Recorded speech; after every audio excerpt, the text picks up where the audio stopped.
Assalamualaikum warahmatullahi wabarakatuh. Perkenalkan, nama saya Reva Sintamarani dengan NIM 19135040. Kali ini saya akan mempresentasikan proyek perencanaan hotel yang bab 6.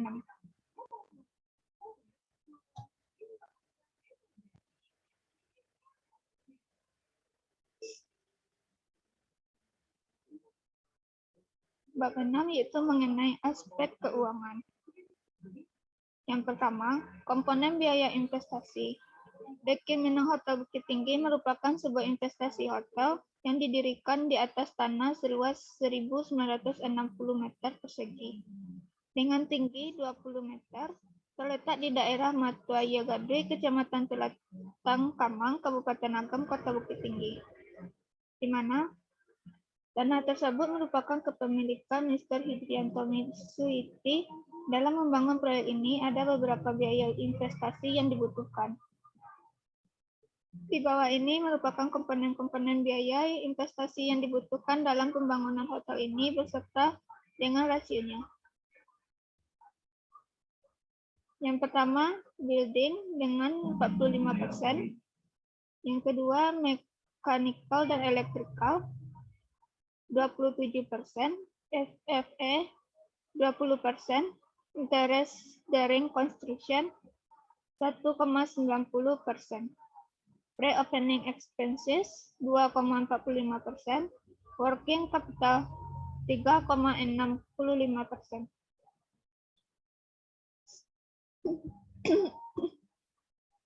Berikut ini yang menghitung biaya investasi per kamar menurut Mr. Hidrianto Mitsuiti. Building cost 70 miliar 500 juta, no of rooms 64, 1 US dollar 14.000, investasi per kamar building cost per no of rooms per 14.000. Jadi hasilnya 78.683 US dollar. Akan tetapi, perhitungan biaya kamar tersebut belum sepenuhnya mewakili keseluruhan jumlah hotel dikarenakan tipe dan jenis kamar yang akan digunakan berbeda-beda. Ini adalah tabel tentang komponen investasi per kamar. Jenis kamarnya ada superior room dengan jumlah 50 kamar, deluxe room 40 kamar, suite room 5 kamar, family room 5 kamar. Jadi totalnya 100 kamar. Keseluruhan biaya investasi tersebut terbentuk dari modal sendiri dan modal pinjaman dari pihak ketiga atau bank, di mana rasio keduanya debit banding equity. Setelah mempertimbangkan kemampuan pihak investor adalah sebesar 30% banding 70%.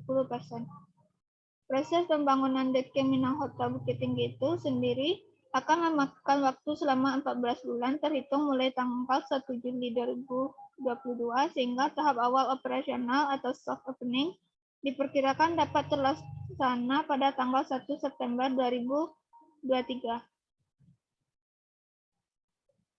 Di dalam perencanaan pembangunan hotel ini sendiri, keseluruhan dana dari modal sendiri akan dialokasikan untuk keperluan seluruh komponen investasi.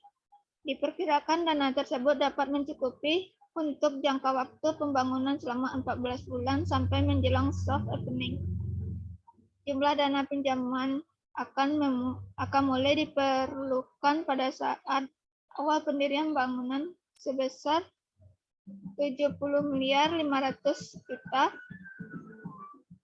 building. Untuk keperluan, maka ada biaya bunga bank yang menjadi tanggungan perusahaan selama pembangunan.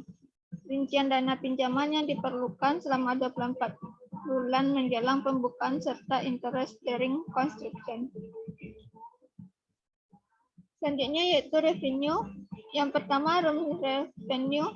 Besarnya jumlah penjualan kamar atau room sales sangat dipengaruhi oleh 3 faktor utama, yaitu room available, occupancy rate, average room rate, sales coefficient.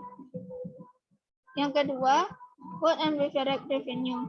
Dari tabel di atas, dapat terlihat bahwa alokasi pendapatan sebesar pada restoran dengan jumlah 5 miliar diikuti oleh bar sebesar 3.493 juta.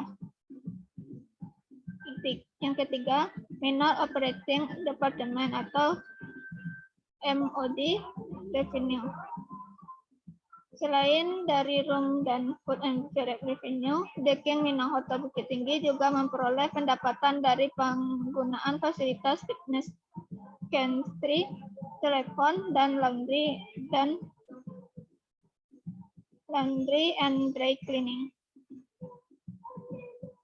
Selanjutnya yaitu cost and expenses. Bagiannya yaitu ada rooms and other expenses, food and beverage costs, minor operating department costs, food and beverage other expenses, payroll, taxes, and employees benefit. Biaya administrasi dan umum, marketing expenses, biaya POMEK. Selanjutnya yaitu gross operating profit. Diperoleh dari perhitungan total revenue dikurangi biaya operasional hotel. Besarnya BOP untuk Deking Minang Hotel Bukit Tinggi ini pada dasarnya diperhitungkan sekitar 29,50%. Namun dengan usaha maksimal, maka angka yang optimis dicapai pada prinsipnya harus di atas 35%, sehingga mampu memenuhi kewajiban hotel terhadap biaya tetap ataupun pihak ketiga lainnya. Harus diingat pula bahwa volume penjualan sangatlah berpengaruh terhadap kemampuan kewajiban hotel. Selanjutnya yaitu visit charges.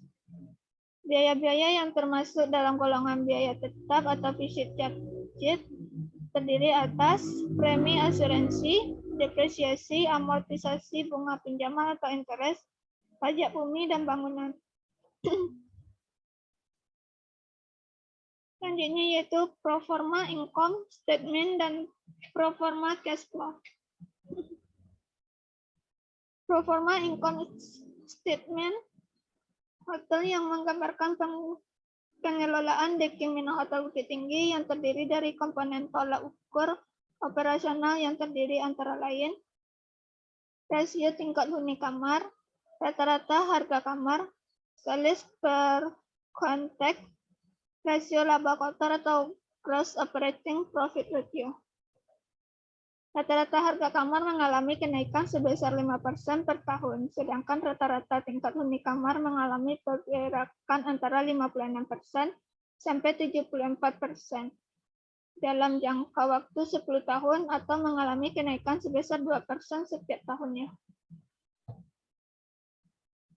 Selanjutnya yaitu analisis kelayakan. Yang pertama, net present value. Kelayakan proyek pembangunan Deking Minang Hotel Bukit Tinggi digunakan discounted cost flow method. Dengan melihat kecenderungan tingkat bunga bank sebesar 12%, maka angka tersebut akan dijadikan discounted cash flow factor, sehingga net present value dapat terukur guna menilai kelayakan proyek ini. Ditinjau dari perhitungan net present value menggunakan discounted cash flow method, maka proyek pembangunan dari Deking Minang Hotel Bukit Tinggi diterima dengan menilai net present value bernilai positif. Yang kedua, internal rate of return atau IRR. Menggunakan konsep discounted cash flow, akan tetapi metode ini digunakan untuk mencari tingkat suku bunga atau interest rate, di mana net present value atau NPV diupayakan mendekati total investasi. Dalam hal ini, tingkat suku bunga yang akan digunakan adalah 12%. Perhitungan internal rate of return dari Minangkabau Beach dari Deking Minang Hotel Bukit Tinggi adalah sebagai berikut. Yang ketiga, additional information. Ada present value of proceeds in real investment, net present value, average investment, average net income, average rate of return, internal rate of return, profitability index, payback period. Baiklah, demikian yang dapat saya sampaikan. Kalau ada salah dan janggal, saya mohon maaf. Wassalamualaikum warahmatullahi wabarakatuh.